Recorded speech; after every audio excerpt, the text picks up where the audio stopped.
आज हामी प्रदीप खड्काले एउटा अन्तर्वार्तामा आफ्ना केही सहकर्मीहरूबारे भनेका कुराहरू केलाउँदैछौँ। हो, यो अन्तर्वार्तामा प्रदीपले नेपाली फिल्म क्षेत्रका केही चिनिएका मान्छेहरूसँगको आफ्नो अनुभव अनि उनीहरूप्रतिको आफ्नो बुझाइ खुलिएर राखेका छन्। व्यक्तिगत कुराहरू पनि छन्। एकदमै। त्यसो भए गहिरिएर हेरौँ न त के भनेका रहेछन्। सुरु गरौँ विराज भट्टबाट। प्रदीपले मुम्बईको एउटा रमाइलो सम्झना सुनाएका थिए नि। त्यो बाइकवाला किस्सा होइन, 3 जना कोचिएर बसेको। हो, ठ्याक्क त्यही। त्यो बेलाको रमाइलो पल रहेछ। अनि त्यो बेला मुम्बईमा पनि विराज भट्टको राम्रै क्रेज थियो नि त। हो, प्रदीपको अनुभवले त्यही देखाउँछ। तर त्योभन्दा पनि महत्त्वपूर्ण कुरा चाहिँ प्रदीपलाई नेपाली फिल्मको लागि तयार पार्न, मतलब अभिनय, डान्स, प्रस्तुति सिकाउन विराजले खेलेको भूमिका। एक किसिमले मेन्टर जस्तै। मेन्टर नै भन्नु पर्ला। त्यो पाटो रोचक छ। अब लागौँ दिव्यातिर। पारिवारिक विरासत भए पनि उनी त एकदमै ज्ञानी र नम्र स्वभावकी छन् भनेका छन् प्रदीपले।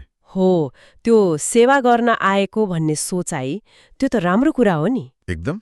तर प्रदीपले एउटा सम्भावित कमजोरी पनि औल्याएका छन् जस्तो लाग्यो, त्यो नाइ भन्न नसक्ने कुरा। त्यो चाहिँ अलि विचार गर्नुपर्ने पो हो कि।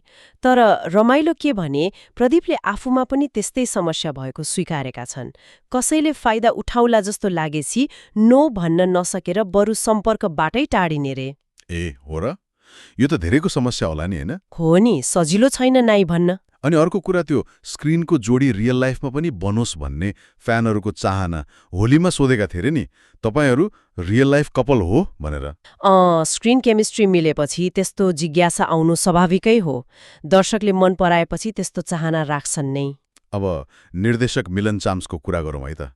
प्रदीपले उनको काम गर्ने शैली र त्यो बहुमुखी प्रतिभाको खूब तारिफ गरेका छन्। हो, फरक फरक विधाका फिल्म बनाएका छन् नि त। लिली बिली जस्तो रोमान्टिक, अनि वीर विक्रम जस्तो एक्सन, अनि एकदमै मेहनती पनि। प्रदीपले भनेको त्यो गोरिला स्टाइल वार वा गोर्खाली स्टाइल, मतलब सेटमा जे पनि गर्न तयार हुने। हो, निर्देशक मात्र होइन, ट्रली तान्नेदेखि क्यामेरा चलाउनेसम्म एकदम ह्यान्ड्स अन भन्छ नि, त्यस्तै। प्रदीपले आफ्नो काम गर्ने तरिका पनि बताएका छन्। एउटा प्रोजेक्टमा लागेपछि पुरै डुब्ने रे। त्यसले गर्दा कहिलेकाहीँ कम्युनिकेसन ग्याप होला, तर सम्बन्ध नै चाहिँ नबिग्रिने। त्यस्तो चाहिँ होइन रे। मिलन चाम्ससँग फेरि काम गर्ने कुरा पनि भएको रहेछ, तर समयले मिलेन। यो त उनको कामप्रतिको लगाव देखियो। म जेमा इन्भल्भ छु त्यसमा एकदमै धेरै इन्भल्भ हुन्छु उनले भनेका छन् नि। खै यो राम्रो पनि हो, कहिलेकाहीँ गाह्रो पनि पार्ला। अब पितामरको सेटतिर जाउँ। दयाहाङ राई, प्रदीपको अनुभवमा उनी कस्ता रहेछन् त? दयाहाङ राई चाहिँ जति व्यस्त भए पनि एकदम शान्त, चिल्ड स्वभावका रहे। अनि रमाइलो गर्ने, ठट्ठा गर्ने, सेटमा माहौल बनाउने। एकदम। प्रदीपले त आफू अलि उद्देश्य बिना भेटघाट नगर्ने भएकोले दयाहाङको त्यो सबैसँग घुलमिल हुने, माहौल रमाइलो बनाउने क्षमताको प्रशंसा नै गरेका छन्। नतिजाको धेरै चिन्ता नगर्ने जस्तो पनि देखिने रे है। त्यस्तो पनि याद गरेका रहेछन्।